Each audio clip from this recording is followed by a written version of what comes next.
Hello, everybody. It's me. And you know what this means when you hear me at the beginning of the podcast? It means I had an audio problem. Yay! Just kidding. I'm not excited about it. So you'll notice that in the episode, there's a little bit of echoiness. I apologize for that. It was totally my fault. So I'm so sorry, everybody, about the echoiness. I did my best to try to fix it up. Anyway, listen to the show. I just like to always apologize when I don't do my best job. So thank you though, everybody. Frater OD was such an awesome guest. We had such a good time. I literally could have probably talked to him for another 4 hours, but that would make the show way too long. So enjoy the show, everybody. Okay, hello and welcome everybody to Dine with Divine. I'm Ashley, your host, and as always, we'll be talking about the magical, the mystical, and everything in between. So, on today's episode, we'll be talking a little bit about, most of these episodes, some magic stuff, and then we'll be talking a little bit about Aphrodite. So, I hope everybody's having a great week, and if not, I hope it gets better soon. Today, as usual, we have an absolutely fantastic guest. We have Frater OD. He is an occult philosopher, author, and creator of Magick Circles and Azoth Quest Publishing, an eclectic pagan magician and syncretic witch, basically a bowl of Omnist soup with hot sauce on top. That's very cute. How are you doing today? I'm doing great. It's a Saturday morning. Spring is upon us. Yes. It's a wonderful time to be alive. It really is, because this winter, it wasn't that long, but it seemed really long, and I'm actually over it now. So we can move on. Yeah. we had a pretty mild one here in my neck of the woods, and so it wasn't terrible. Mm-hmm. But I think that means we'll probably get some spring and maybe early summer. Our season's strange here, but we might get a nice big dumping here right around the time that I plant my garden, so it'll probably kill everything. Yeah, I know. I'm trying to figure out when I'm going to start planting stuff, because sometime, last year, I think I started around this time. Oops, things are moving. I thought I started around this time, but it's really cold where I am. It's like this morning, it's 38 degrees. So I'm not planting anything yet. Everything's going to die. And then we had 2 days where it was 72 degrees 2 weeks ago. And now it's back to being 38 degrees every morning. So I don't know. I'll wait till Mother's Day, probably. I'll just wait till then. Anyway, now that we've all discussed our gardening. Yeah, we could actually do it. I'm not a good gardener, but I like to garden. So people are like, oh, tell me about your garden. And I'm like, I don't know. I plant stuff and I just pray about it. I just hope things grow. I don't know. I'm not advanced, but it's fun, right? It's like a little experiment. I feel you. It's great. It's great for your spirit. It's great for your soul. Great for the body too. You're grounding, getting your feet in the dirt. Yes. I'm not great at it either. Last year, I have a little area to plant in, not too much. And so I do a lot of wildflowers, help the bees out. Yes. And last year I had a bunch of bindweed get in to the garden. And I chose not to fight it. Mm-hmm. Instead, I chose to watch it and see how the wildflowers and the weeds did together and what happened. Mm-hmm. Who was able to survive and who wasn't. And it turned into kind of a meditative exercise where I was looking at them and going, what do you have to teach me? Yeah. What is it that I can learn from this experience? And then, of course, at the end of the year in the harvest season, I harvested some weeds. Mm-hmm. I'm like, oh, okay. Perhaps I need to be doing some binding magic I don't know, I guess. I understand that weeds aren't great, but sometimes they're all right. Sometimes you leave them once in a while and they just sit there and it's okay, but I don't know. Especially dandelions are weeds, but they're also, you can eat them. They're also fantastic. So I don't know. Yeah, and I think that's the thing. We try to manicure the world, right? We're trying to, when we're gardening, we're trying to force nature to do what we want it to do. Mm-hmm. And nature pushes back. Yes. And being aware of those cycles is vital to what I think the magical experience is all about. Mm-hmm. Paying attention to those cycles, being present with it in that moment, and seeing what it has to teach you. So the weeds are something that we've decided are bad. Mm-hmm. But in magical praxis, we're trying to figure out, like, what's the most powerful weed or herb that I need for this spell.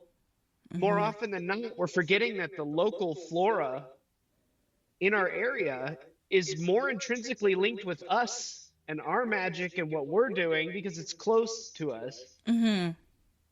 That we should be using that instead of trying to get as much High John the Conqueror root as possible. Like, unless that grows in your area or it's Yeah. a very specific need, like when we're finding an herb, something that grows in our own garden is Mm-hmm. going to be more effective in our practice than finding the most exotic thing. Yes. And I Yeah. think we forget about that. Yeah. For sure. I totally agree. I'm a big proponent of whatever you have around you, just use that. Exactly. Because I used to totally be like, I have to buy Palo Santo and Copal and this and that. And look, if I can get my hands on it and I don't feel, then I found out about all the harvesting of the Palo Santo, so I don't really use that anymore. But if I can get my hands on some Copal, I love Copal. It smells really good. But if I have rosemary growing in the back, I just use that. Like, exactly. Yeah. If I don't have to order it, and I don't have to think about where it came from because I know exactly where it came from, it's fine. Yeah. Like, the gods are not going to be mad at me. Like, because I changed my mind about this herb. Like, I think they'll be fine. I think so too. Yeah. I mean, that's another thing that's played up all the time, right? Oh, they're mad at me. Are we sure? Are we sure about that? Do you think they maybe have bigger fish to fry? Like, I don't know. I was talking to my coworker yesterday, she's very religious. She's a Christian, and sometimes it's very annoying. But to this particular moment, it was very funny. She was just like, whatever. She's very performative about her faith, which is annoying. But anyway, I digress. So she's like, we were talking about somebody who we were all like, oh, this person's very attracted, da da da. And she was like, oh my God, yes, he's attractive, but I can't think that, oh my God, I don't want God to be mad at me. I was like, have you read the news? I think he's really busy. I don't think he's worried. If you think this singer is hot, I don't think he's going to strike you down. I think he's busy working on a lot of shit. It's all right. Yeah. I was like, yeah, go ahead. Our sense of self-importance, such cases, maybe. And I think we all do it. Yes. We, despite how enlightened some of us, we're still the center of the universe. Yes. We try to not be that way. And in many ways, that is, as you said, performative. Yeah. Exactly. But when it comes down to it, at the end of the day, the center of my experience is me. Mm-hmm. And so I'm just like locked into those experiences all the time. Like, we think things because it's our only frame of reference. Exactly. Like, oh no, Aphrodite's mad at me. Probably not, dude. Yeah, I know. She's probably working on some other projects. Like, you're not that important. Like, yeah. It's like that quote that people say, like, people don't think about you as much as you think they do. Like, so when you're exactly. when you're like, oh my God, I'm so embarrassed. Like, this person's going to remember this really embarrassing thing I did. Like, nobody remembers. You remember because you were embarrassed, and that's okay. But, like, nobody else gave a shit. Like, exactly. And nobody sees you the way that you see you. Yes. Right? The you that you see every day in the mirror and in your own story and imagination is nothing like what they are seeing. Yeah. The story that they've invented about you, right? Because we're the hero of our own story, right? We're always the hero and sometimes the villain, right? We'll get into that maybe, but in everybody else's story, we're a sidekick, maybe a mentor, if we're lucky. Yes. Sometimes a villain, but more often than not, we're the guy gardening. Yeah, exactly. In the background. We're not even there. We're an extra. There's just, like, I was just that person that you saw that day. You're like, that's wild. Like, when you think about people. Oh my God, look what she's doing. That's crazy. And then you moved on with your day. And you created a whole story about how I went and told all my friends about the crazy thing you did. And maybe I told one person, and then I moved on. Exactly. Like, to everyone, it's okay. Don't worry. We all feel that way, but we shouldn't, because it's okay. Let's all just take a big breath and relax. Exactly. Exactly. Why are we taking, and this is one of my favorite quotes, why are we taking this thing that we experience so seriously when it's obvious that the gods made it for fun? You know what? Facts. Honestly, that's you ain't never lied, because I feel like they're up there just looking. I wish that were true. I know, at least about this fact. They're literally looking at us like, these people are wild down there. Did you see the latest episode of Earth? Exactly. Oh boy. Oh my God. I love when people talk about that, because I really do think that if there's like there probably are, if there's like aliens and stuff out there and they're watching us, they're like, these fucking humans are out of control. They get worried. They have wars, and then they worry about fake butts. Like, it's weird, the shit that they get so upset about. We do. We get upset about the dumbest stuff. Exactly. Like, we have full, like, culture wars about the weirdest things, and then we have real military wars. It's like what? Disregard them entirely. It's like, there's genocide happening over there, but you know what we need to stop? Yeah. This latest celebrity trend. Exactly. Or we need to put a stop to TikTok. I'm not the biggest fan of TikTok personally, but I don't think it's our biggest issue. But I guess that's for somebody else to prioritize. It's not really in my role or my wheelhouse. So yeah. I'm going to stick to my side of the street. Yeah. Oh God, it's facts. So, Frater, I wanted to ask you, how did you become the person you are today and involved in magic and your spiritual path? How did this all happen for you? It all started on a dark and stormy night. Way back when, in the 1980s, before we had the internet. And it is funny, though. I reflect on that quite often as I'm soon to be in my 40s, and I say, wow, the world's changed a lot. Yeah. And I've been through quite a bit in my 39 years, battling addiction, those sorts of things in my life. I'm in recovery myself. And magic has been a critical part of that. So is my spiritual journey. Part of what I think suffering has been for me is a self-generated experiment where I have produced excess amounts of suffering in my life on my own self, like inflicted on myself. Yeah. More often than not, because I wasn't gifted, and this is going to sound really terrible, by the way. I wasn't gifted with a ton of trauma growing up. I had a pretty white picket fence life. And I think a part of the experience of being human is to experience suffering. It pushes us into states of growth. When we're comfortable, we're complacent. And many of us in this world, we're not experiencing the same level of challenge or difficulty as we would have maybe, even a few decades back. We're very comfortable. We're gifted with all of these godlike technologies. I mean, I could get a book that was produced in the 15th century that's a specific piece of magic for myself to my door by 3 p.m. today. That's true. And yet I'm going to complain about the trauma of my life. And I'm not belittling trauma, and I'm not saying that people don't have negative experiences or that there isn't pain in our life, right? But most of what I have experienced in my life has been my resistance to pain, my resistance to emotions that come up, And that has generated the suffering and the trauma that I've experienced in my life. Okay. Essentially, it's on me more often than not.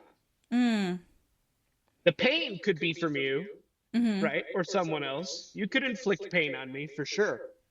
But that my choosing to resent it, to replay it, to keep it, to hold it, to put a bunch of stones of trauma in my backpack and carry them around, that's on me.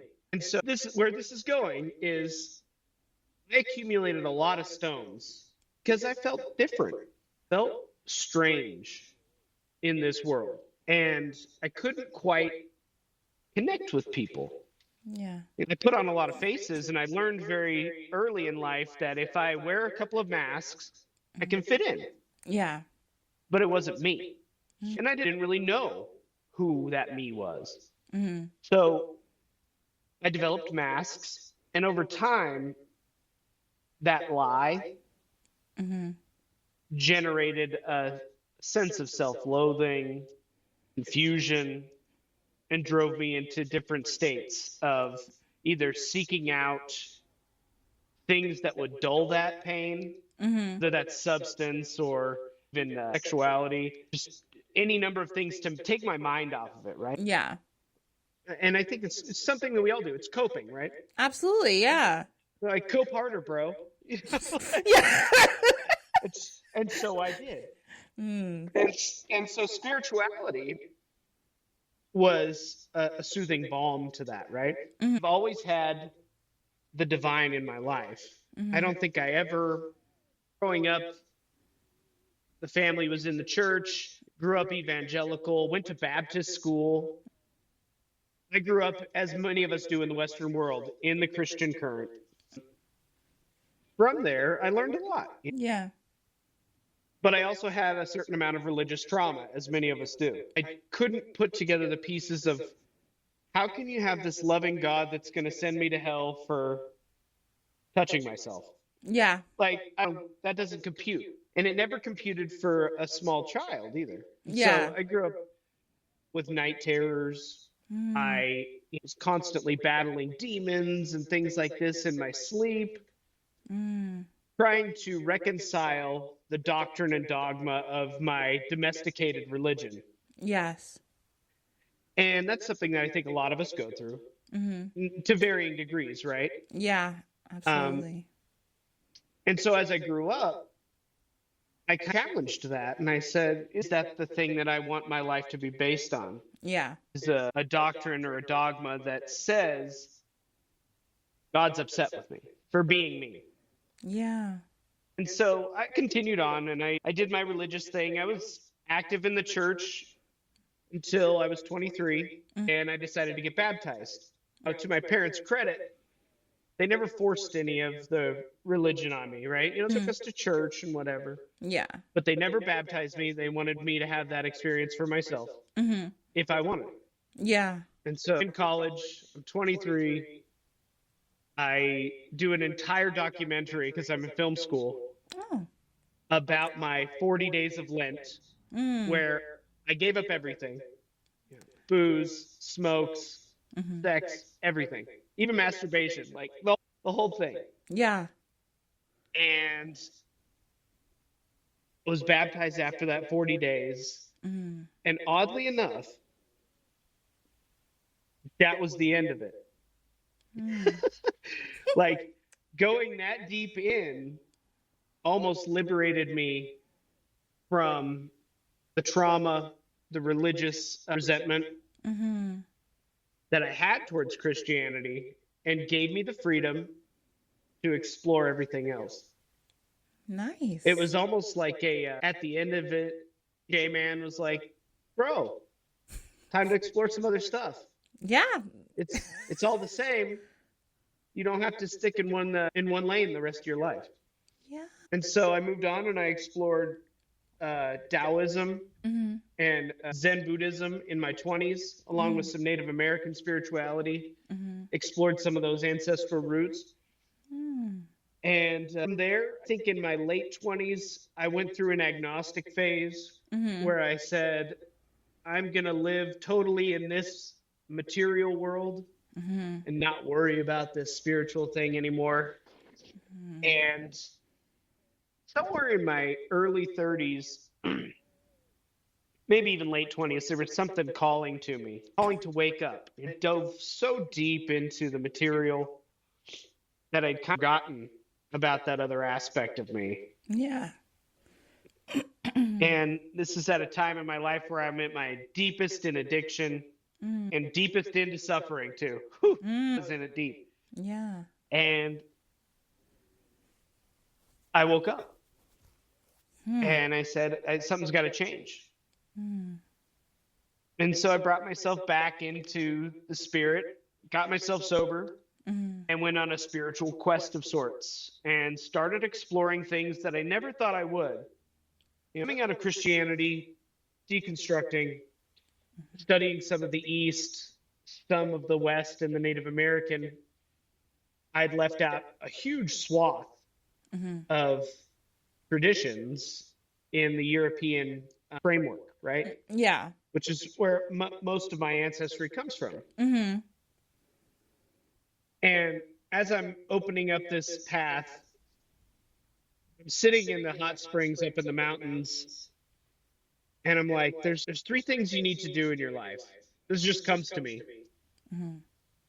You need to explore your ancestral root. That's the first piece of what kind of came to me as integrated spirituality.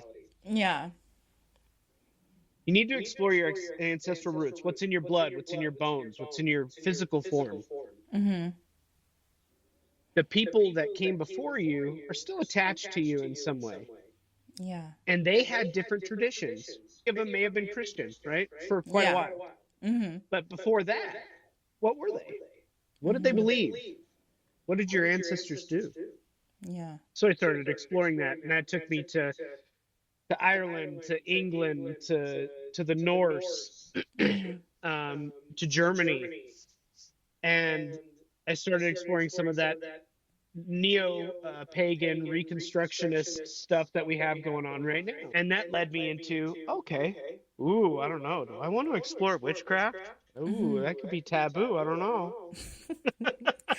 Still got, as you can tell, still have a little bit of that Christian upbringing clinging. Like, I don't know. Do I want to offend God? And I started exploring. And it opened up door after door, from exploring witchcraft to moving into ceremonial magic to joining an order or two or three. And and then getting to know where I'm largely a solitary practitioner. I have a couple of magical partners that I work with on certain things. But mum is the word when it comes to magic. Yes. keep, to know, to dare, and to keep silence, right? And so today, a lot of it is solitary, and I'm very eclectic about my practice. I don't stick to one lane, which irritates a lot of people. I'm sure some people could see some of the things I do as appropriating in different ways. But I'm always respectful about where I get the praxis that I include or explore.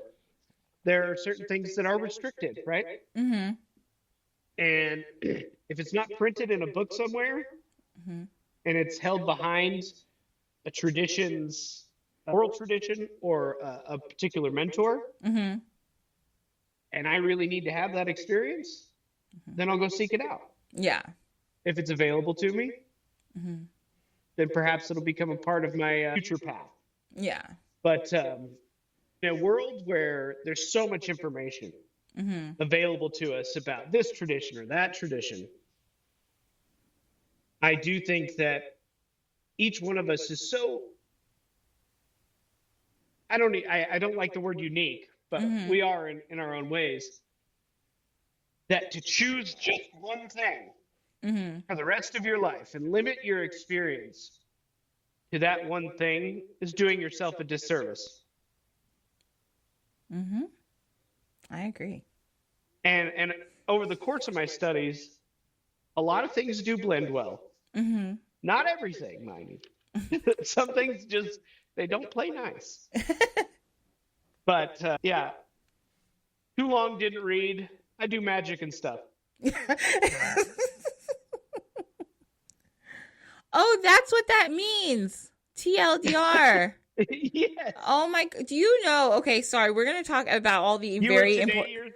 You were today years old? I was today years old because I always see, like, I know that the TLDR means like the summary, but I never knew exactly what it meant. And I always meant to like Google it and I never just did because I'll be reading a Reddit post and I'll be like, what the fuck is TLDR? But whatever. I was like, I just too long didn't read. Now I get it. Oh my God. Wow. That's really sad. Okay. It's terrible. Hey, you know what? You're teachable. They call that in Zen. In Zen, they call that the beginner's mind. And is critical to keep your entire life, right? Yeah, it's true. More often than not, we get into the story about how we are the expert, right? Mm-hmm. We know so much, right? And you see this online in occult or spiritual communities where people are like jockeying for who's the smartest. Yes. It's so ego driven. Mm-hmm. And I almost dislike using that term anymore because it's so overused. But it's performative, like you said before. Mm-hmm. It's I'm insecure, so I'm going to show you how smart I am so that you can't possibly come back at me with anything to make me feel small. Exactly. But if we can remain childlike in a state of, oh, wow, or teachable, like a beginner who's just eager to learn, then we don't have to worry about any of that. Yes. This is what I'm saying. Because I always tell people, like, I saw somebody else put this on, like, Threads the other day, but I agree with this person. I'm the kind of person that, like, I want to talk to everybody about their passion. Like, even if it's something I don't know what it is, I want to learn from them. So, like, if I meet somebody and they're like, you know what I fucking love? Fishing. I'm like, tell me about it. I'm like, so I want to know, like, what do you love about fishing? What's different about your different fishing hooks? Where do you go to fish? What time do you go to fish? Like, because I don't feel like you're ever done learning, number one. No. About anything. And yeah, and I always say, like, I am literally an expert in nothing. I like to be like a jack of all trades in a way, but like I like to know a little bit about everything. So people always make fun of me because they're like, oh, you know so many random facts. I'm like, yeah, why don't you? Like, aren't you interested in fucking everything? Like, aren't you looking at this place that we're in that has so many things? Exactly. Don't you just want like, what is that? What is that? What is that? What is that? Exactly. I love to know at least a little bit about everything. I used to shit on myself when I was a kid because I'd be like, I'm not really good. We all did. Yeah, exactly. That's true. I think we did. I used to say all the time, I'm not really good at anything. I'm not the best violin player. I'm not the best student. Like, I was always a decent student. And I was a decent violin player. And I was a decent this. But I'm, like, not an expert at anything. And now that I'm older, I'm like, maybe that's just who I am. And that's who I was supposed to be. Because I just like to know different things about everything. And I don't want to be an expert. I want to learn from different people. Because just like you're saying, like, there's so much knowledge to be gained from people who know a lot about something. So I'll meet somebody who knows a lot about something, and I'll take something from that. And then I'll be like, oh, I'm really interested in this subject. I'll read a little bit about it. I'm like, now I know something about that. I just like knowing. Because now when I meet someone else, and they want to talk to me about it, I'll be like, oh, I know this part about that. You tell me how you feel about it. And then I learn more. It's so fun. Concept. I know. I love it. People need to calm down and just do that too. This is a show Why limit yourself? Exactly. Why limit yourself? It's stupid. It's dumb. Don't limit yourself. Okay. Back to everything you said. Let's go back because that was very important. Your story is very interesting. I love how you're talking about how, like, I understand exactly what you mean too. I don't think you're being weird by saying that. But trauma and our struggles do make us in a way. That's what challenges our thinking and everything, like you were saying. And I think also when you get to a point too in like your spiritual journey, when you were talking about like how you did the whole Lent thing and you baptized and then you're like, actually, I'm done with that. Like, I feel like that's like, I feel like that's so interesting. You're like, at that point, you had gone as far as you were going to go with that journey, and it just let you go. It was like, there you go, girl. Yeah, like, exactly. Yeah. It was not what I was expecting. I was really wanting to dive deeper. Mm-hmm. And I produced this almost artificial experiment. Experiments are artificial, I guess. No nature experiments, and there's no dichotomy there. Oh, so I'm feeling so dualistic right now. What am I doing? Yes. It's not my way. I tried to generate an experience that would drive me deeper into my faith. Yeah. And it produced just that. Mm-hmm. But not in the way I was thinking. Yes. Right now, this is how magic works. Mm-hmm. I didn't understand that the ritual that I was going into was going to generate exactly the experience I needed. Yes. Now, Yes. I was caught up in what I thought Mm-hmm. the end result would be. Mm-hmm. Now, had I been like what's the word? Dead set Mm-hmm. on like going to seminary after that Yes. and becoming a priest or a pastor or whatever, Mm-hmm. I might have generated more suffering for myself. Yeah. Instead, I was able to be with the process, Mm-hmm. understand that this was the outcome, and then continue my journey and explore more. Yes. Which deepened and helped me understand more about my domesticated faith Mm-hmm. that was given to me by my parents, right? Yes. And that's the second piece. I never got to that about integrated spirituality. Mm-hmm. You explore your roots, but then you heal your trauma of your domesticated religion. Mm-hmm. Now, everybody's given something through domestication, right? Your parents do their best job Yes. to give you something to work with. A lot of people don't like that statement either, but my philosophy is that everybody's doing the best they can with the tools they have. Because some people are working with Fisher Price. We're gonna get back to it. Continue. Snap-on. Yeah. So healing that religious trauma is your responsibility. You can't blame it for the rest of your life. Yeah. Not and live free of it. Mm-hmm. And this is one of the biggest challenges with deconstruction, right? Yes. If you want to leave your domesticated religion, you can't live the rest of your life fighting it. Yeah. You need to let it go Mm-hmm. and heal from it. And that's the challenge with healing, right? And Yes. particularly in this world that we've generated online with so many plastic shamans and gurus and that keep you locked into forever healing. Yes. Oh. Because why? Because it generates another sale. Exactly. Spiritual capitalism, baby. It's the best thing. You're sick forever. It's just spiritual pharmaceuticals, baby. That's it. Yeah. It's like when I went and explored energy healing, Mm-hmm. and I did all the Reiki attunements, and I got my Reiki mastery and all that. And Reiki really is a beautiful meditative tradition, awesome yes. path, Mm-hmm. beautiful. Still use it regularly. But when I started it, and then I started like working with other people in a healing capacity, Mm-hmm. what I found out was because I wasn't looking for them to come back, Mm-hmm. they came to me once or twice, Mm-hmm. and they never came back. Yeah. Now, had I been like, oh, you know what, that chakra's still really tight, we better get you back in here, then they'd be coming back forever. Yes. There's no healing. Because I'm generating an experience for them irresponsibly, Mm-hmm. by the way, by stating that I think, as the person with more knowledge, Mm-hmm. that you need to come back to me because I think that your chakras are misaligned. That's deceptive as hell. Yeah.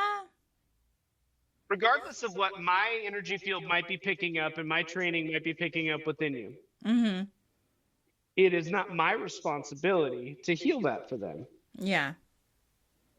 Perhaps illuminating it in some way. But so often you see this within healing that there is no healing occurring. Yeah. There is trauma bonding. Yes. There is trauma comparison, which is one of the funniest things that I've ever seen in my life. Again, that's another one that's going to get me in trouble with a lot of people listening probably. Trauma's not funny. No, it's not funny, but people have trauma competitions. Yes. Yeah. Trauma competitions are. It's like watching it from afar and you go, and we get to do this online. There's voyeuristic culture that we've created where we get to watch people have trauma competitions in comment sections. That shit's funny. I know. I'm sorry. It's funny. Actually, as Demi would say, baby, I'm sorry. I'm not sorry. Okay. You said so many things that I'm going to agree with you on because there's a couple things. Number one, I'm a big proponent of, yes, everybody's like, my parents fucked me up. I'm not saying your parents didn't fuck you up because some people have horrific parents and I understand that. I'm not, right. Yeah, that's not, and that's never that person's fault that you were born to these people and they were terrible. But you also sometimes have to, in order to heal, like you're talking about, you have to look at your parents. This is also ancestral healing, even if your parents are still alive. Like, you have to look at their situation and be like, what happened for my parent to be so horrific? Now, again, if your parent was so horrific that you can't do that and you just can't deal with it, understandable. Do not if it's going to cause you more pain. But right. Sometimes you have to meet people where they're at. And like you said, some people have tools and some of them are Fisher Price tools and they are secondhand Fisher Price. And duct taped together. They are duct taped. They are barely holding on. So it's like, I think of my own parents sometimes and things that I've been through with them. And then I look when they tell me stories of their childhoods and their lives. Sometimes I'm like, I get it. I see what you did there and I see why you did it. Like, because this shit happened to you and that was horrific and nobody ever helped you through that. I get it. So I'm going to and my parents, big up to my parents who have been very open with me as an adult about their lives. And like, I can see a lot from that. And they've learned themselves. So like they've done work. So I'm proud of them. But also, yeah, sometimes you have to meet people where they're at sometimes. If you're able to do that in your journey, not everyone is, and that's okay. But yeah, and that's fine. And then also what you said is important. And I believe this, and I hope nobody gets mad at me either for saying this. I also believe this about therapy, like about traditional therapy. I have a few friends who are therapists, and one of them told me like, if somebody's coming to me for 5 years and they have seen no progression, I'm not helping them. Like, they shouldn't come back. Like, and it's the same thing with spirituality. Therapy is a tool, but it's to help you find ways to cope yourself, right? Like, it's, right. Yeah, it's so that you can learn. Some people, when people say, this person needs to go to therapy, I'm like, yeah, that person need to go to therapy, and that's great. I've been to therapy. It's great. I really enjoyed it. But there came to a point where I was like, actually, I think I'm fine now. And my therapist was like, great. It's like, let's think about it as if life is a car. Yes. And I'm constantly taking my car into the shop, right? Now, there's maintenance that needs to happen on our car, right? Yes. I need to get an oil change so often, right? Yes. And I have tools at home. But there's a guy at the shop over here. He's got tools too. Yeah. He's got really good tools. Way better than we have. Yeah. Way better than I have. Now, I can pay this guy to do the repairs on my car. That's fine. Yes. Right? Especially if it's an oil change, right? Yeah. Every so often we need to go get some maintenance done, right? Yes. And whether that's talk therapy, going to a breathwork circle, going to an ecstatic dance thing, whatever it is, whatever's your bag, right? Mm-hmm. Whatever refills your soul, it gives you the fluidity, the lubrication to go about your life with ease, without resistance to things. That's great. Mm-hmm. But if you're taking your car in all the time to get the transmission rebuilt, and the dude's like, I'm trying to show you how to do this with the tools you have at home, Yeah. and you refuse to do it, Yeah. then that's on you. Exactly. Either use the tools that the guy's been coaching you on, because that's like major repairs. That's what therapy's for, right? Yeah. That's what those massive experiences that we're looking for in transformative healing is, so that I don't have to have the transmission problem anymore, and I can go and get oil changes. Exactly.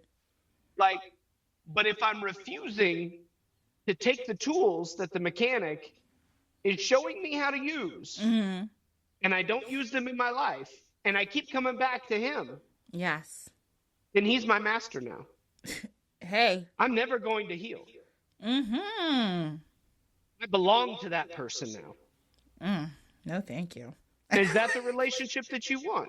Exactly. And some people do, and that's okay. Yeah. And that's However, fine. it's not healing. No. And so either fix the car yourself, because that's who has to do the work. Yeah. You have to fix the car, or buy a new car. Yeah. Like, shit. Yeah. Buy a new car. Your car's fucked up. Yeah. Get a new story, because that's what it is. It's all story. Everything that we have is story. It is. None of this shit's actually happening the way we think it is. In fact, you go ask 10 people about a same experience, they're all in the same room, they're going to give you 20 different answers. Yes. Wow. Buy a new car. Exactly. It's so true. And like what you said before too about like causing your own suffering. And I was saying this again, I was talking to somebody about this and they're like, oh, so you just think everyone's causing their own trauma? I said, that's not what I said. Listen to me. Not exactly. Listen to the words that are coming out of my mouth. Exactly like you said before. People can do shit to you, and that's not your fault that people are assholes and they've done something terrible to you. But what you do after is up to you in a way. So you can be suffering because something bad happened to you. But if you choose to then do something destructive because something bad happened to you, that is your fault.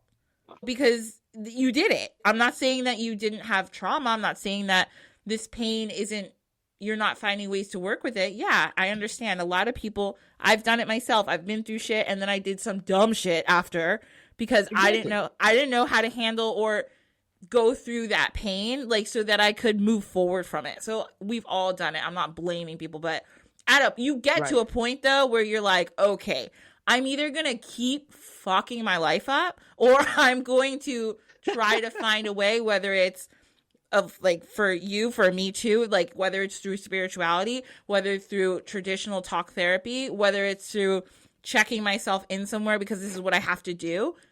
Eventually you get to a point where you're like people around you, maybe your people who love you are like, you are ruining your own life. And you're like, oh, this sucks. Right. I hate feeling like this all the time. So then when you have that realization, it is then your responsibility to figure out where you're going to go with that. And if you need help, which a lot of us do, whether it's from unseen forces or a mental health specialist, it's okay. But then you have to figure it out. You have to go. You got to do it. Yeah, you can't keep using the coping mechanisms that you used before in the previous life. Right? Exactly. Before the realization, now you got to use the tools. Yes. Do the work. Exactly.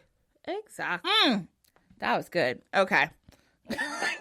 Hey, everybody. So I'm going to use our quick break today to plug another show that I absolutely love.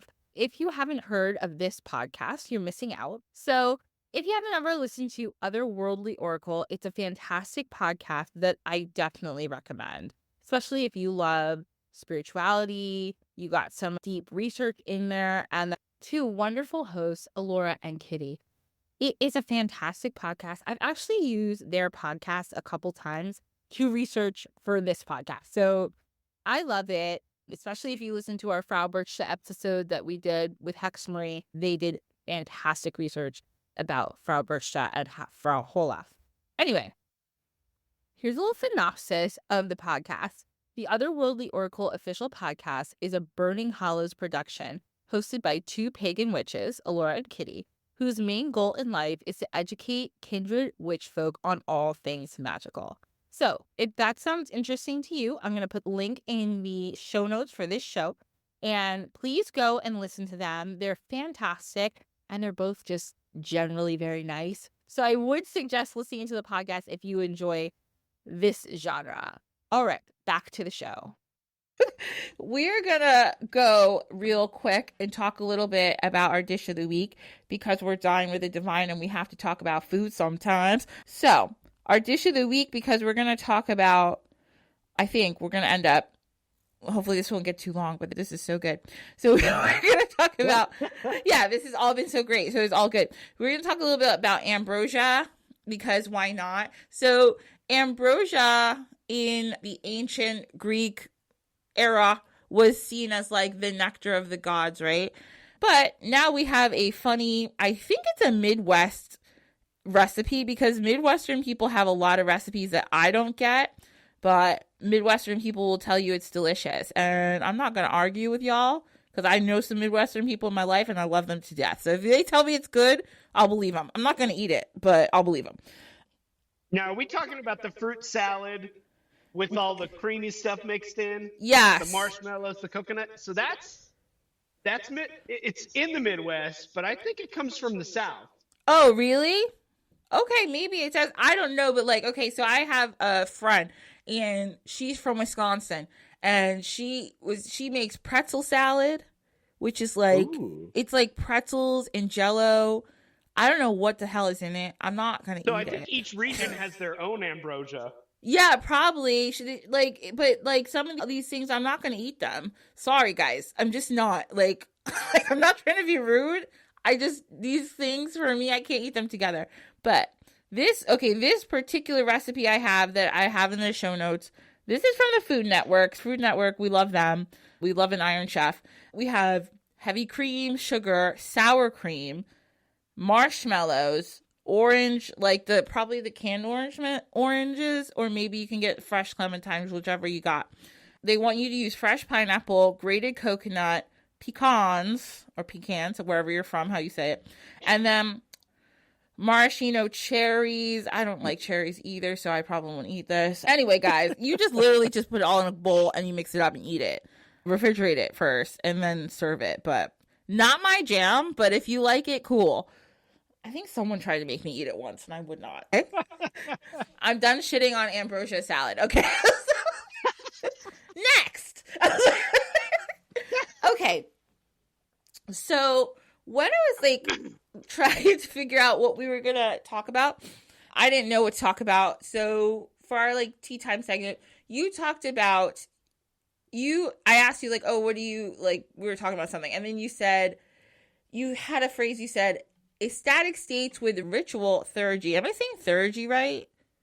Theurgy, yes. Theurgy, okay. We talked about theurgy a little bit in a previous episode, but we're going to talk more about it now. What is theurgy? We're going to reiterate so everybody knows because I didn't even remember. Theurgy, as defined by Merriam-Webster, says the art or technique of compelling or persuading a god or gods or supernatural power to do or refrain from doing something. Frater, when you said that to me, I didn't know what you were talking about, to be honest. So I was like, I'm going to need him to explain what he's talking about. This is beyond my knowledge and I need to learn from you. So what does all this mean? Yeah. So it's all a bunch of fancy mumbo jumbo that says that I work myself up into strangely ecstatic states to commune with the divine. Okay. In a way that helps illuminate, elevate, or purify the soul so that I can be within the presence of the divine, right? Typically what people think about when they think about theurgy is they think about it as a counterpoint or a dual pole to thaumaturgy. Okay. Now, thaumaturgy is the working of like low magic, typically in some people's parlance in the occult community. It's like I'm going to work a spell get something in the Gotcha. material world. Whereas theurgy, in most people's ideology, is an ascension of sorts. It's non-material. Okay. It's moving towards the gods. Now, that's the typical ideology of people is like, to put it in the simplest terms, theurgy up, thaumaturgy down, right? And that's using a dualistic ideology of spirit up, material down. Now, I don't operate within that paradigm. I think that they're very interlaced. There's not one that's better, one that's good, one that's evil. It's all the same. It's a big soupy mix of things happening. And so I operate more in the vein of Iamblichus, Okay. who is one of the most famous Neoplatonists, being the dudes who followed Plato. Oh yeah, we mentioned him too in the episode. But yes, keep going. I read a little bit about him. So a lot of people think of the Platonists as dudes who were anti-material. Like, this world is evil. We need to work really hard to get out of this trap, this prison. But that isn't necessarily the case. If you read into it more, there's what I think, and what many other scholars that are much brighter, because I don't know if I'd call myself that. I'm more like an amateur mythologist. Me too. They think that it's a little different. I think that the material was not seen as evil, just maybe the farthest away on the experiential spectrum from the pure good. Got it. Right? So evil is just a factor of distance. Yeah. Not even a state that just exists, right? There's not just evil that's there. It's a conscious decision to move away from the good. Right? Yeah. And in some cases, that's not even bad. Right? Like, so it's maybe explorative to explore the shadow or something of that nature. And and so evil doesn't really factor in a lot with my paradigm that I work within. As you find out, you go deeper down in this rabbit hole with Magick, dualism fades and all things are permissible within the spectrum of Magick, because you start shedding social norms. You start shedding some of these things that we cling to that are part of story, right? Yeah. Now, obviously, there are still things that are abhorrent that you don't do. Yeah. But the idea is to shed the things that are going to generate more suffering from attachment, right? And so in my praxis, with what I said, ecstatic ritual theurgy, is not necessarily me ascending to gods, but more like me coaxing them to come down to me, to be a part of the experience. And so a lot of what my work is performative poetry in ritual. So there's a set of ritual hymns called the Orphic hymns, and they're ritual poetry supposedly written by the legendary poet Orpheus. Okay. Now, Orpheus was one of the characters on the Argonaut with all the heroes, Jason, Hercules, in a boat full of like ripped, buff dudes who are out there killing fucking monsters. You got this like bard who's got a harp, and he goes and does the most like metal fucking thing, all of them. Because like his lover Eurydice is like trapped in the underworld. Yeah. So dude goes to hell. Of course, the underworld is not hell, but I'm Yes, I understand. I'm blowing him up. I'm inflating him, right? I'm giving him his glow up, right? Yes.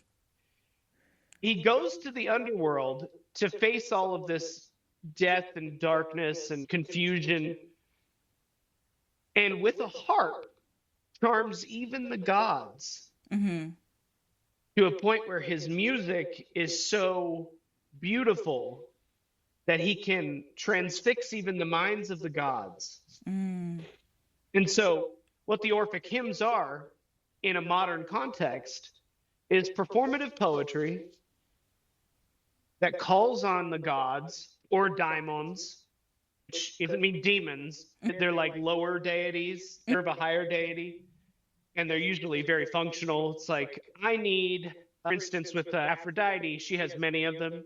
Yeah. They're called the erotes or erotes, and a lot of them are her children. And each one of them functions as a specific aspect of love or passion.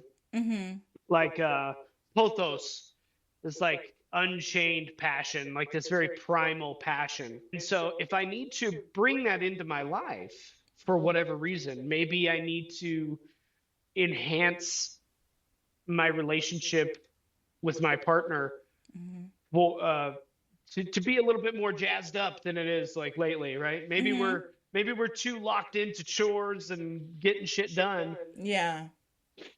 And I need to bring some of that fire back. Maybe there's a hymn for that. There isn't, but I've written one. But the Orphic hymns, there's a number of them, and it's different based on the different translations and variants that have come down. There's 80 something, and I can't remember right off the top of my head. It's Saturday. I don't have to know everything. You don't. You don't. But you could basically go to that particular deity, perform the poetry, burn the right incense, and essentially invoke, bring them into your body in almost a form of possession. Yeah. The Greeks called it divine possession. And they saw it differently, right? It's not an invading force, right? Yeah. Like now you say possession in our world, and it's like, ooh, no thank you. Yeah. But if we are made in the image of something divine, and that divine contains all things, Yes. then so too do we. As above, so below. Yeah. So if I am asking Aphrodite to possess my body for a time, what I'm asking of the universe and of my own self is to embody that, to bring that into me so that I can feel what that feels like. This isn't a mental game that I'm playing here. This is a body experiment. Yeah. This is me bringing it into my being. We're not just this brain. I'm blood, I'm flesh, I'm bone, I'm soul, I'm spirit. Yeah. If I try to conceptualize the divine with just my mind, I'm missing all of the other pieces of my experience. What does it feel like in my body when I invite this divine feminine into it? What am I feeling like? I'm not just thinking about some blonde bimbo goddess that people try to make her now in like the modern parlance. Yeah. She's not an Instagram influencer, okay? She is. And I think that there's a lot of that influence happening in the modern current. Yeah. People just don't realize it. She's coming back in a big way, baby. That's all I'm saying. But that's just one aspect of what makes her a very intriguing deity to work with. And in my experience, is there's so much more to her. And really with all of them. Yeah. No matter what tradition you're focusing in. And that's the really interesting thing about exploring Theurgy is it applies to all of the traditions. You can take this same concept, write poetry, which is really the language of the divine. Yeah. And it's one that's missing in our modern world. It's quite evident to me, at least. Yeah. You know, have you ever seen somebody try to read poetry? It's painful. It is. It's because we're not taught. Yeah. We're not taught. And and then you go and see a poetry jam and you're like, what is this? Yeah. I'm moved. I'm feeling. I'm Yes. like, it's a different part of our brain. It's not even just the brain. It speaks to every part of our being. And it's magic, quite literally. Yes. Sometimes we think of magic and we're like, I got to have the candles and I got to have the magic circle and I got to have all And I do all that too. Trust me. Yeah. It's a show. Like behind curtains, because you got to keep it silent and all that stuff. But there's candles. I really play it up because that changes the way that I am, right? Yes. I'm not bringing little old normie me to the experience. Yes. In this experience, I'm trying to elevate my soul. Forget about the other things in my life, like the bill I have to pay later or have to go to the grocery store. Yes. And generating the experience of the divine. And so through this performing of this, what would seem really ridiculous if somebody was walking by and saw it, which has happened before, because more often than not, I'm performing in my garage. And I remember one time when I was working in the Kemetic, the Egyptian current, and reading the Book of the Dead aloud as I'm descending into the Duat to become an Osiris. And I left the garage door open. It's like 5:30 in the morning, and I'm shouting these barbarous phrases to the gods, and people are walking their dogs. And they're going, "Whoa, that dude's doing some weird shit in there." Yeah. But did I at all spend the rest of my day kicking myself about how that guy was thinking about me? No, I did not. He went on about his day thinking about his bills and how he had to go to the grocery store. You know, full conversation here. Exactly. But in a nutshell, that's really what ecstatic ritual is. And sometimes it's beating on my drum and or getting really primal with it, like playing some music and letting my body move and working myself up into a state. Sometimes it's breath work. There are certain states or certain kinds of breath work that change your body. Yeah. They make your conscious experience different. And it's a way of changing my material experience and trying to harmonically align with a specific aspect of divinity in order to bring that into my life long term, or sometimes for a specific request, a petition, so to speak. I'm calling on this God and I'm saying, hey, I really need help with this, Zeus. Bro, I need some more money. I need some more opportunity in my business. Hermes, help me communicate, bro. Yeah. Like, and so it can be this very beautiful, divine, spiritual experience, but it can also be very practical. Yeah. So that's Ritual Theurgy 101. Thank you. Now I understand. Thank you for coming to my TED Talk. So, first of all, I love that ritual theurgy is a concept that I think most people who have a spiritual practice get in a totally different way. Like, everyone does it in a different way. And even when you were talking about this, I think of the fact I always used to, when I was a kid, I used to really like to read about saints. And that's basically what a lot of them do when they always talked about they were in ecstasy. They were in ecstasy. And I'm like, what the hell are you guys doing? Yeah. They're doing drugs? I know. I was like, wait, you guys are doing ecstasy? like, what's happening? But it's similar because it was basically, they were in a space where their physical melted away in their mind, at least, and they were completely one with like their God or exactly. So it's what you're talking about and what you're saying too. And first of all, if you do it, at least the way I've done it in my past, it's like it needs to be, you need to know what you're doing because you need to have, I always see it as like a gas tank. So I put not a gas tank or I don't know, some type of tank. I start to get myself into this mode.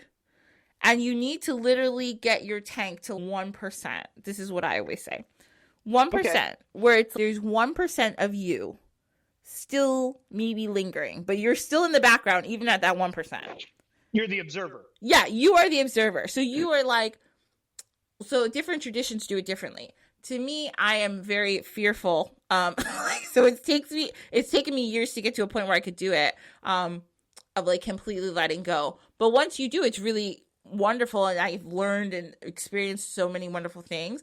But I always see like, okay, there's literally 1% of me just watching me, and like I tell myself I can grab myself back, but I know I'm in good hands. Like I know that's not, I'm not, yeah, it's not that I don't trust them. It's just I am fearful of things. But yeah, when you get because you want to keep living.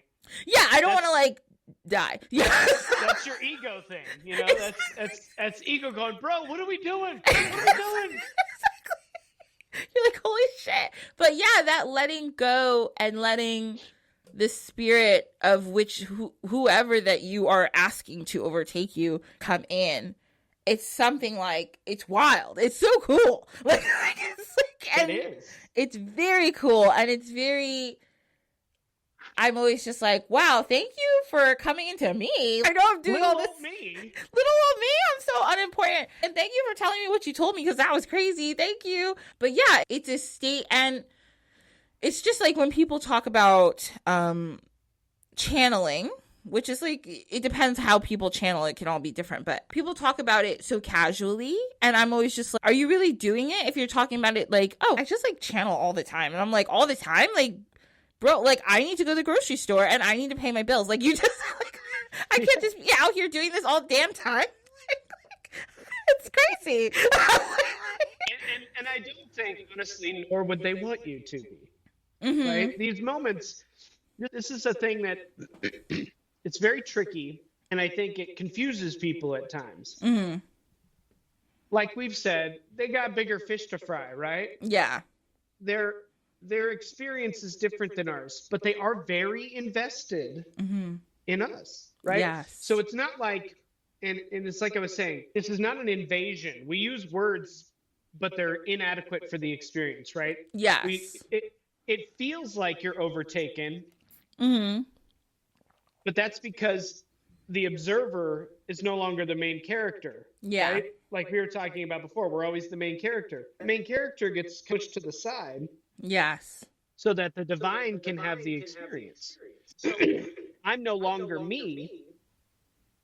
In fact, when I'm performing the poetry, or this could be the same in Tantra with a mantra, the mantra is singing me. The poet is poeming me. Yes. Right? It's acting through me. It is an active force that is now coming into this world and performing itself through me. It's not me performing it. It is, but it isn't. It's a paradox, and both things are happening and are true at the same time. Yes. But those things are always within us, right? So the word overtaken isn't necessarily conducive to telling somebody about the experience, because that's going to make them like, oh, I don't know about that. Yes. It's like, bro, you already have Aries, or you just pick a god from any tradition in you. Yes. All you're doing is bringing out that version within you. And the messages that you get are for you. Yes. They're not what that god needs to say to everyone else. Yes. That's where people get all fucky with it. Yeah. Is they're like, I am now the prophet of, and then they get real weird with it really fast. And this is one of the things that when you get deeper into these traditions, you need somebody to guide you. Particularly because it seems that the majority of people that are drawn into these things have unresolved mental health issues. Yes. And when you perform this kind of work, you need to be of sound mind and body. Yes. Because weird things happen. Yes. And you have to be able to take that experience, integrate it. It's like taking psychedelics, right? Yeah. You don't go around thinking now all those things that I've seen in psychedelics are real and valuable and practical for me to use in real life. I need to integrate that experience into how I'm going to operate in my regular mundane life. Yes. And the same goes with magic. If I receive a message from a deity, it's a message for me. Yes. It's not something that I need to go barking out to everyone else about how special I am. Exactly. Because guess what, bro? I have that same connection to that deity. Exactly. And my message is just as valid. It's only valid for me. Yes. It's not valid for you. Hence why, shh. The silence part of magic is very critical. Yeah. Because it's not, while it's performative behind the curtain, it shouldn't be performative in public. Yes. I shouldn't, and even this, where I'm talking about my own praxis, isn't meant to be like, whoa, look at me. Yeah. And all these cool magical things I do. I try to focus on, whenever I am in this role, to be more focused on education Yeah. than vanity. Yes. Right? Because I see it, and I have seen it for years. People get lost when they go down these rabbit holes, and it's sad to watch. And it becomes an addiction. Yeah. A mental obscurity of the spirit, where they get lost in these stories, and there's no one to really dig them out. Yep. And that's also how sometimes you get a cult leader. Yes. It's exactly how you get them. Yeah. Would you like to join my cult? We just do poetry. We just write poetry. That's actually not such a bad cult. Like, well, I mean, cults are usually bad. So then you join the cult, and now everybody's naked, and you're like, this isn't exactly what you said. And we're like working all day and not sleeping, and we're like making like, I don't mind the soap part, but can I sleep?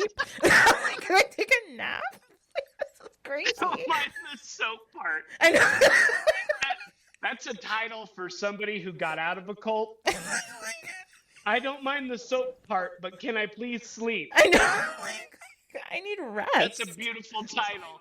Yeah, like, I'm like, it's fine. Like, the soap's cool, but, like, the not sleeping and emotional manipulation is pretty not okay. So, like, I did not consent. So, I'd like to go now. And you also took all my poetry. Money. Yeah, exactly. Terrible. So, oh, gosh. Oh, but thank you so much for sharing that.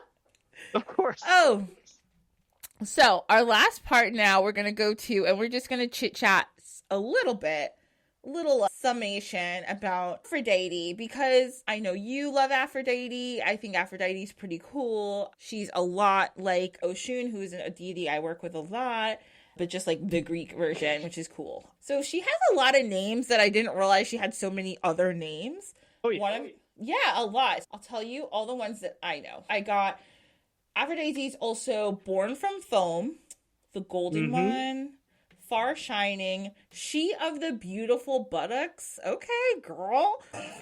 Get it? I know, get it, girl.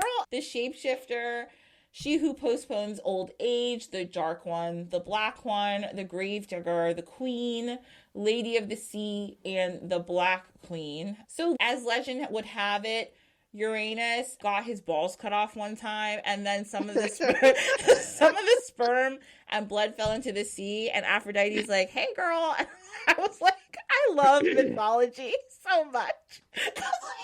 She just walks out of the balls sea. This is why I love mythology, because what? Just because anything could happen, and that's why it's amazing.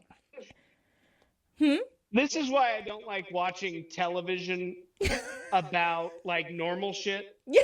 There's like a TV show and somebody's like, and it's about these people, but they like go to the office and they just like do normal stuff. I'm like, I'm not interested. Have you heard mythology? This chick came out of this dude's balls and blood out of the ocean. That's what I'm interested in seeing. Like, if your story doesn't have some of that, I'm not interested. I always say, like, what are we doing in the world? Why don't we make movies about this shit? Because it's so interesting. Like, oh right? my, oh, it's so funny. My favorite thing too, like, was Zeus, right? Like, Zeus literally just had to, like, his mama had to, Gaia was his mom, and she was like, I have to save you from your daddy because he's going to eat all your siblings. So he did eat all his siblings. And then all his siblings just like grew up in his daddy's stomach, like, which is crazy. And then years later, Zeus came back and he's like, I'm going to kill you and get all my siblings out. And they all came out and they were just like full grown gods. I'm like, I have so many questions. And so it's all, it's beautifully stated within metaphor, right? Mhm. And it's also symbolism layered in there to tell Yes. us a greater truth about us Yes. and our experience in the world and how the world is formed and how it's generated and the hierarchy of beings. And there's so much to it, right? And every Yes. myth has so much. Seriously. But let's go back to Aphrodite's myth there, right? Because Yeah. her origin, all those names, right? Mhm. Those are powerful words, right? So Yes. Sea of the Foam Born, all of these things. Mhm. The original Greek, if you can learn how to pronounce those, Mhm. are great ways to bring her into your being, into your praxis. Her specific functions, right? So if you need a little extra boom in the bed, maybe call in the one that's genital loving, Yeah. right? And so she'll bring you in that extra expertise so that you can be a maestro in the sheets. But Poetry. let's exactly. Let's not limit her just to the sexy, Yeah. right? As she is so charming and capable, there's three main aspects that the Greeks talked about with her. There's Aphrodite Orania, which is basically the queen of heaven, the queen of the heavens. She's number uno. She that main bitch. Yes. As they say, queen. Yes. Then there's Aphrodite Pandemos, which is like the Aphrodite of the people.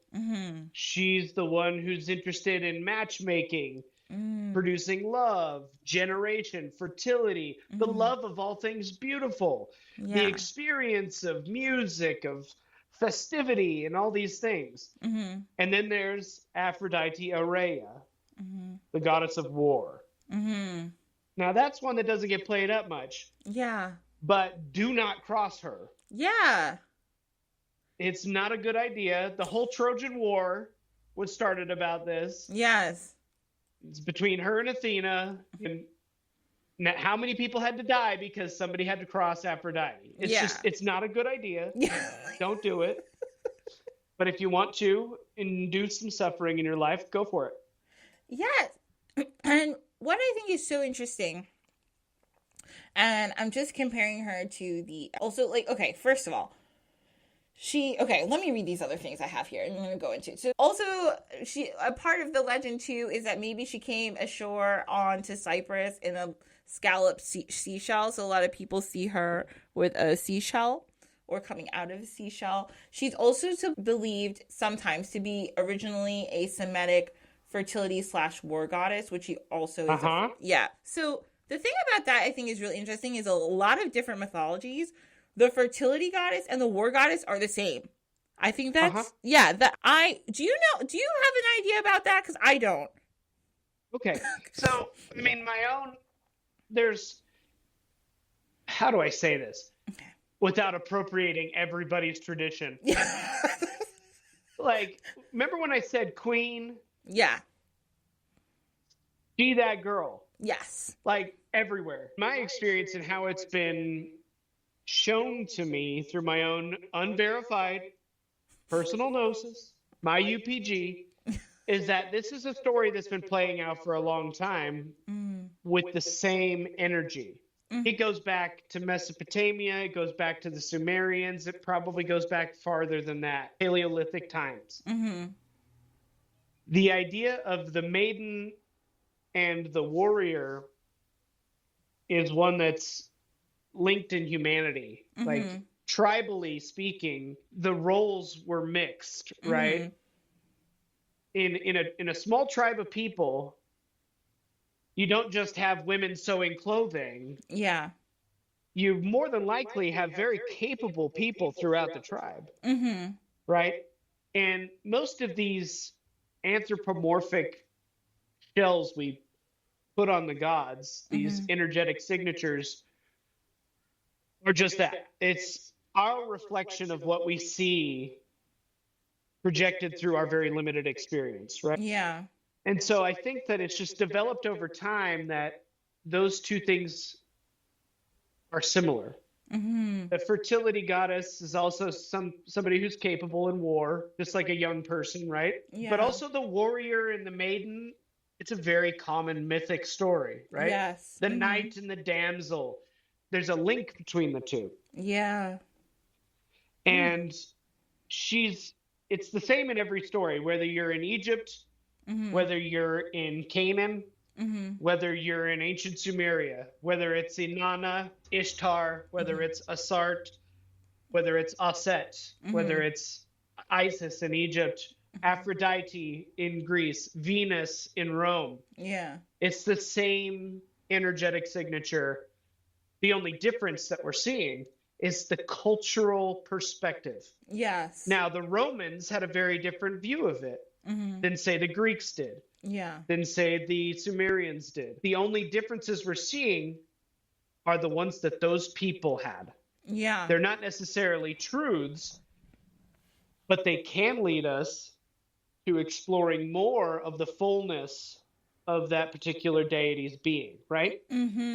Now, most traditions, you can play a game of mapping where you're like, okay, so like Zeus is also like Baal. Yes. From Canaan, or Zeus is Ra, or not at all. Yeah.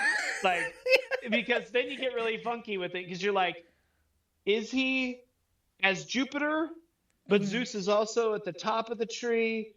And so, like, you have to reconcile all these different traditions and how they philosophically thought about these things. Yes.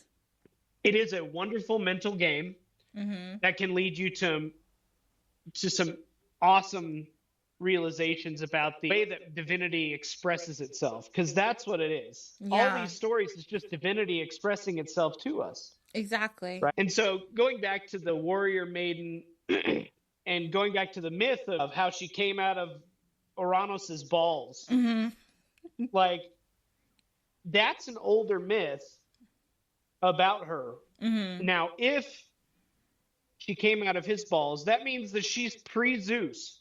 Yes. Which means that she's primordial. Yes. Now, most people see her as Olympian, subservient to Zeus. Yes. Interesting. She was there before. Now, the myth of her being the offspring of Zeus and Dione is one that's manufactured, I think, by a patriarchal society. Yeah. That didn't like the fact that there's this goddess of war and fertility. Yes. And everything, and queen of the heavens, can charm the dick off of any of the male gods. Yeah. She owns it. Like, whenever Yeah. she wants something, she gets it. Yes. So I think in a patriarchal society, the myth was manufactured to state that, nah, she's underneath Zeus. Yes. And actually, that's my next bullet point here, is that the Greeks were like, her being, okay, if she came, if she was a Semitic fertility and war goddess, her myth may have originated in like Cyprus or Syria or Assyria. And some people believe it's even from, like I said, Canaan, Israel.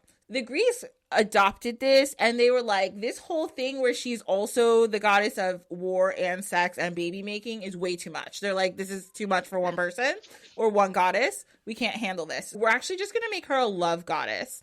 And I'm like, why'd you guys water that down? That was stupid. Like, just leave it the way it was. Well, and that was a very exoteric thing, right? Yeah. So that was mainly for the people, the little people, right? Yes. When you're talking about the mystery traditions, the hidden teachings, it wouldn't have been necessarily the same thing. Yes. Because it's not necessarily a competition when you get into that, right? Yes. It's everything is one expressing itself as these many different stories. And what can we learn from those stories? So a lot of it, they watered it down for the people so that there could be some sort of moral teaching that can help society function.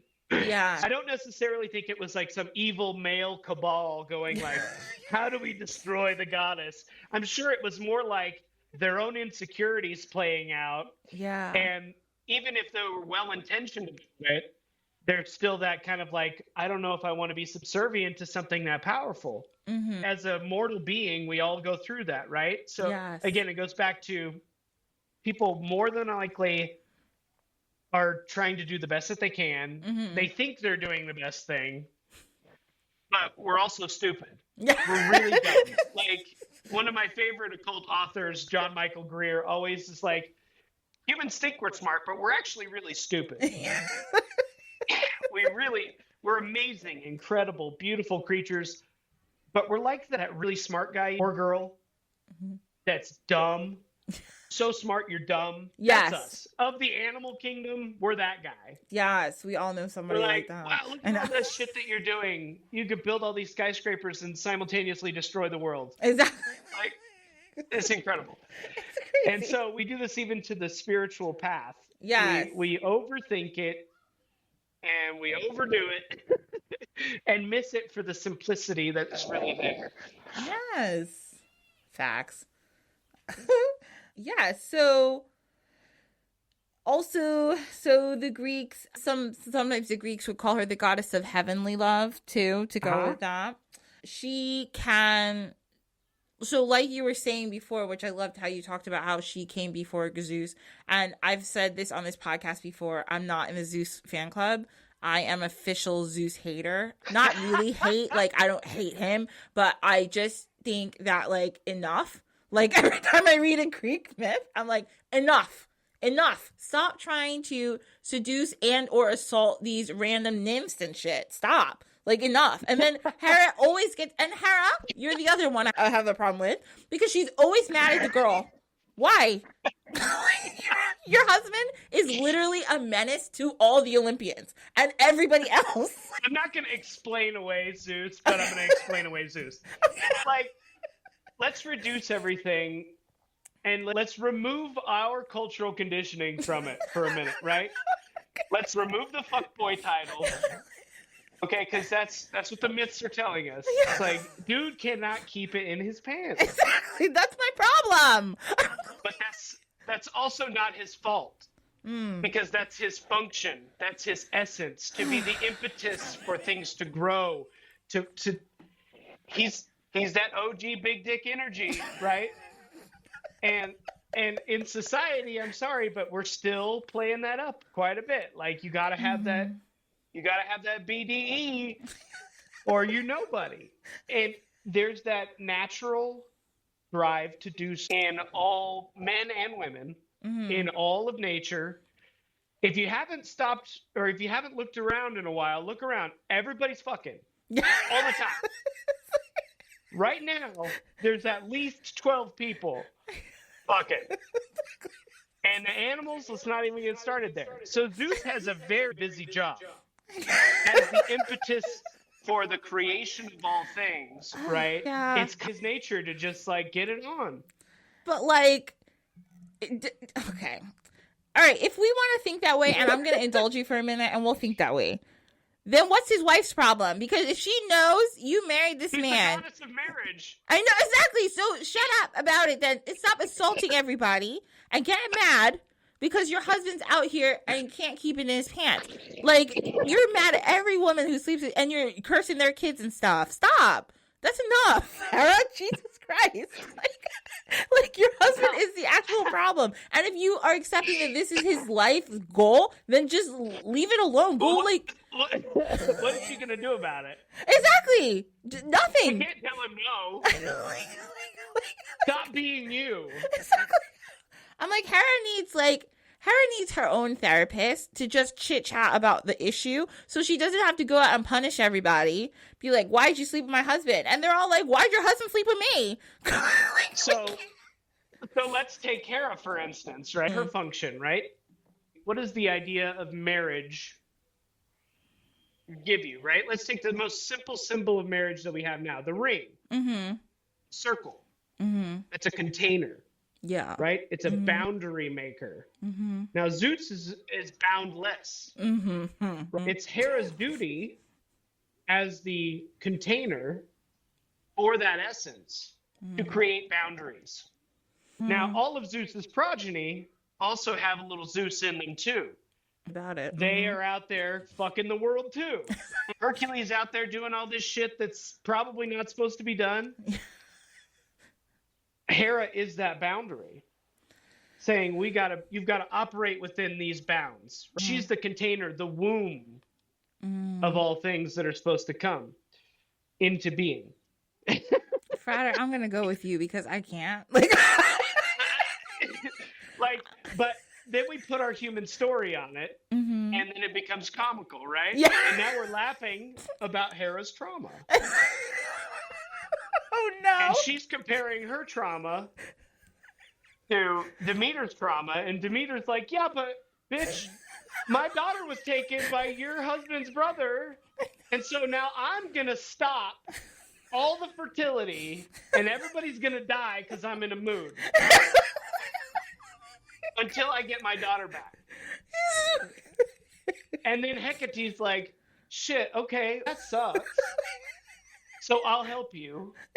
And then like half of the world, half of the year will be dead. And the other half will get flowers so that you can have your mood and have your time of the year, which is like, for gods, it's like your time of the month, right? We're just putting our very limited human experience in something that's a divine essence, right? Yeah. But it is comical as hell. Because even the gods compare their trauma. Yeah. Even the gods have a human element to them. Exactly. It's so true though when you think about it like that. And Hera's like, Demeter. Demeter's like, actually not really, because like this is Bitch, you don't do shit. yeah, Demeter's like, your family is the actual problem. She's like, so leave me out of your issues, okay? Like, your whole family is... Even though we're sisters. Exactly. She's like, she's like, but your side is wild over there, and I actually can't. I can't even with you right now. Oh gosh, see, mythology, it's amazing. We honestly could. So also it said that Aphrodite can control most spirits, but she cannot control Artemis, Athena, because they don't like each other, and Hestia. She's not patient. If you promise her you're gonna do some shit, you better do it, because you don't have time for that shit. Not about it. You don't know. Not about it. She loves lovers. She loves sex magic. She loves sex workers. She loves sailors and people who work on the sea, because she came out to sea. Sometimes sometimes she's like a little mermaid. She can wear a robe that has stars and roses on it. She has sometimes like fishing nets and a magic belt that has a love magnet on it. What did I even write that? I don't know. Yeah, no, it's her magic girdle. Okay. She is a magic girdle, guys. That's pretty... I want a magic girdle. Well, I don't know if you've noticed, but, the way that they portray her is not like your typical Instagram beauty, right? Yeah.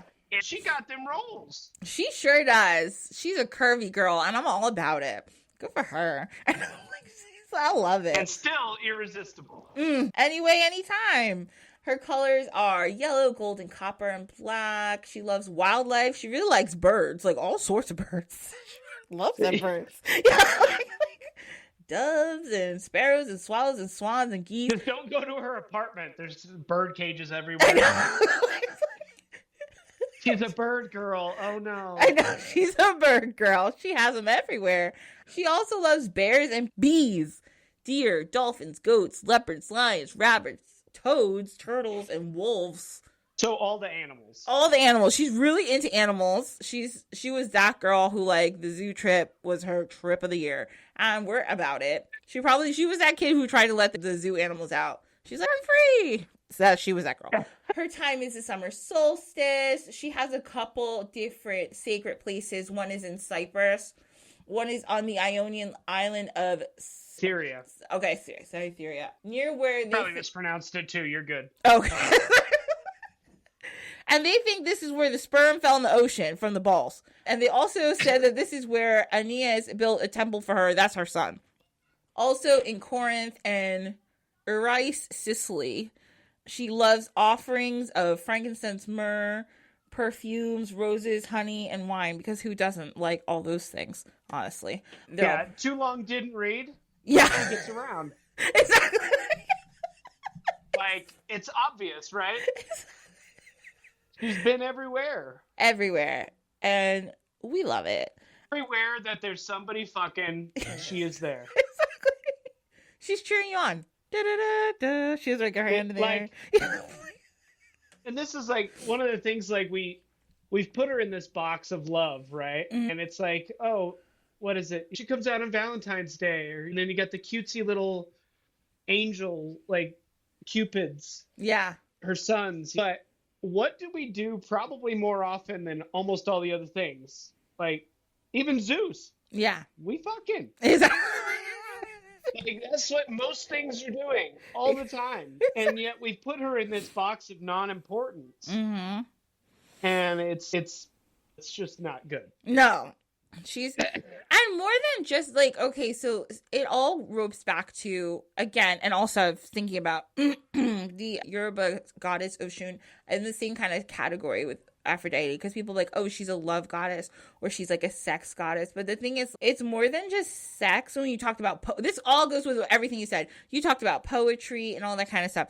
It's also about sensuality and the power of being charming, almost, to get what you need. A lot of, in Oshun's legends too, she literally was the smallest and they thought the most insignificant, because they're like, oh, you just do love shit. But she saved the whole nation and her whole community because she was just like, I know how to talk to people. And everyone else was like, war, fighting. She's like, but I know how to chat.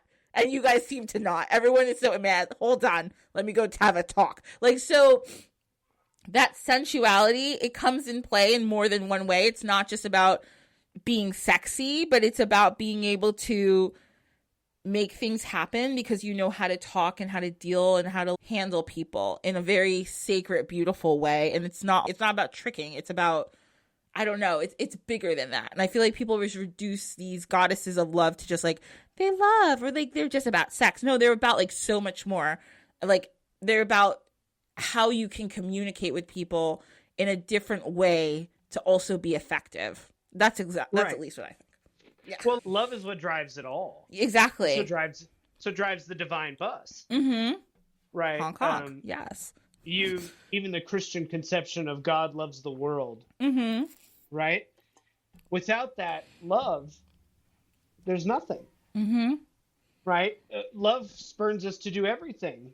Our Absolutely. enjoyment of our hobbies, our enjoyment of the people in our lives, all the things that we do for love. Mm-hmm.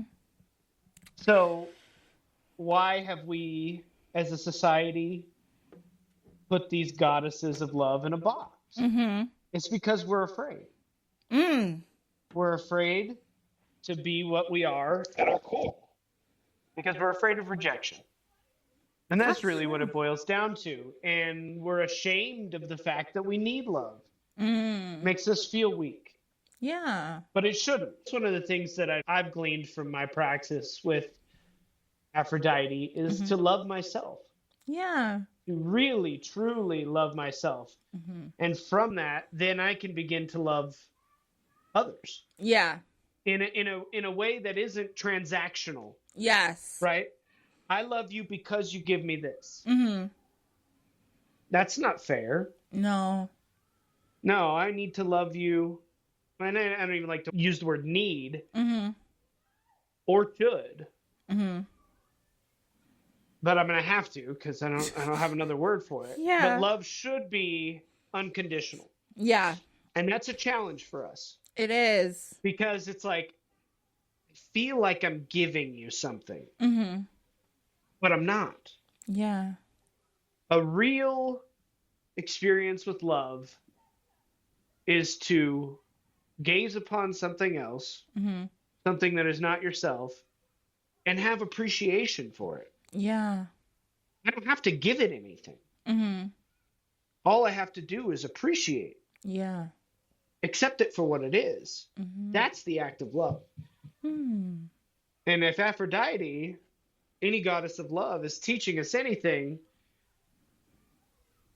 its core is to be in appreciation. That's why there's also the tie to like poetry, like you said, to festivity, enjoyment, yeah, pleasure. Like all these things. We're supposed to be here to enjoy this damn thing. We're not supposed to be here to not enjoy it. Yes. So get out there and start enjoying it.